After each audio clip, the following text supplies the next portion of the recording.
tonight, so let's get going. Our first subject is the Supreme Court.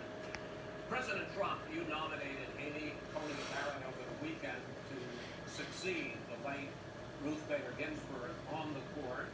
You say the Constitution is clear about your obligation and the Senate's to consider a nominee to the court.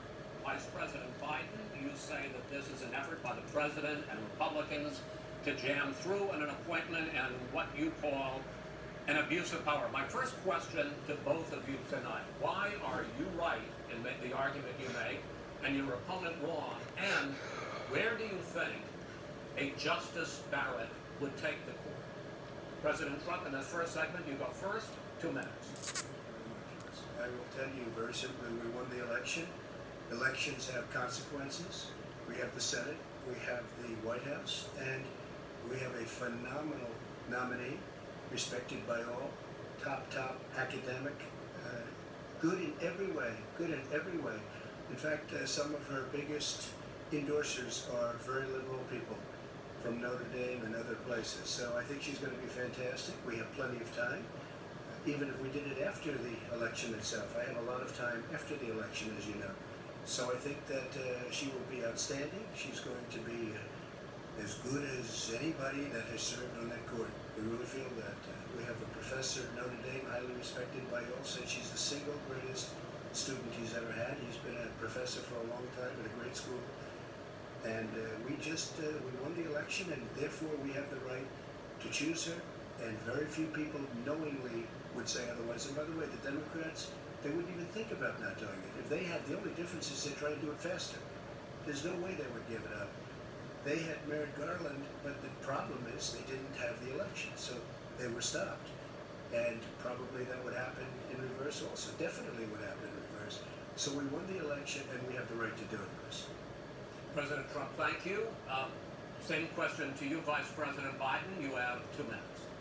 Well, first of all, thank you for doing this. Look forward to this, Mr. President.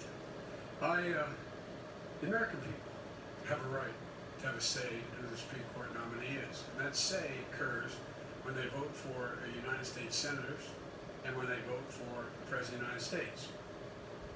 They're not going to get that chance now because we're in the middle of an election already. The election has already started. Tens of thousands of people have already voted.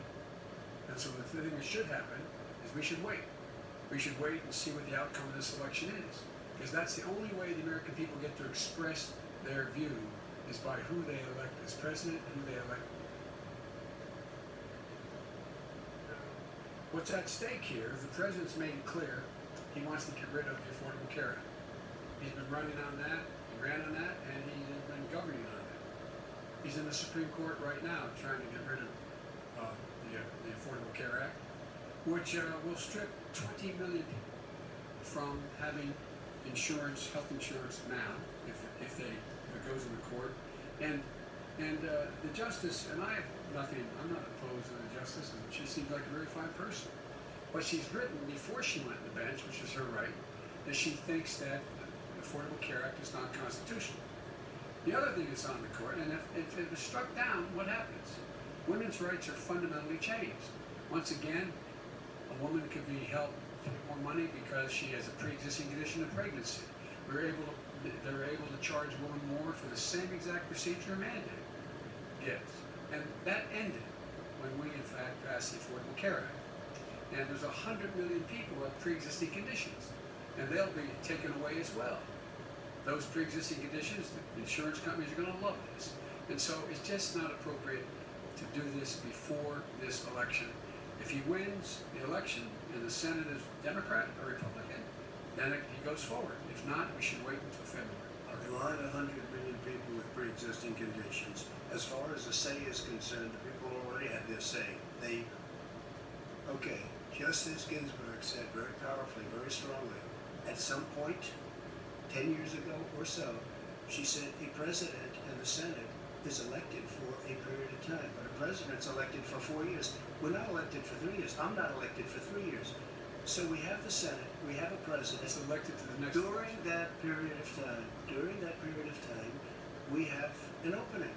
I'm not elected for 3 years. I'm elected for 4 years. And the 100 million people, Joe, 100 million people is totally wrong. I don't know where you got that number.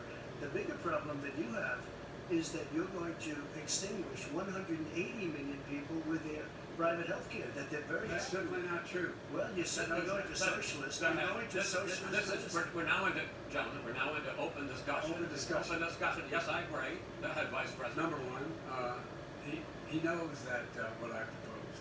What I proposed is that we expand Obamacare and we increase it. We do not wipe any, and one of the big debates we had with 23 of my colleagues trying to win the nomination that I won, were saying that Biden wanted to allow people to have private insurance still.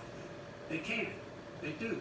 They will under my proposal. Not what you said, But and it's not what that your party is- has said. that is simply Your party a lie. doesn't say it. Your That party is wants to simply- go socialist My medicine party is and me. socialist Right healthcare. now, I am And the they're going to Democratic dominate Party. you, Joe. You know that. I am the Democratic Party right now. The platform of the Democratic According to Party Harris. is what I, in fact, approved of. What I approved of. Now here's the deal. The deal is that it's going to wipe out pre-existing conditions. And by the way, the 200,000 people that have died on his watch, how many of those have survived? Well, there's 7 million people that contracted COVID. What does it mean for them going forward if you strike down the Affordable Care Act? Joe, you've had 308,000 military people dying because you couldn't provide them proper health care in the military. So don't tell me I'm about happy this. to talk about And if you were here, Look, it here's wouldn't the be deal. 200, it would be 2 million people because you were very late on the draw. You Late didn't on want me the to draw. ban China, which was heavily infected. You didn't want me to ban All right, gentlemen, Europe, which which was heavily Mr. President, infected. You would have Mr. been much President, later, Joe. Mr. President, Much later. Mr. You're President, talking about 2 million people. You're not President, as a Sorry. moderator, we are going to talk about COVID in the next segment, but go ahead.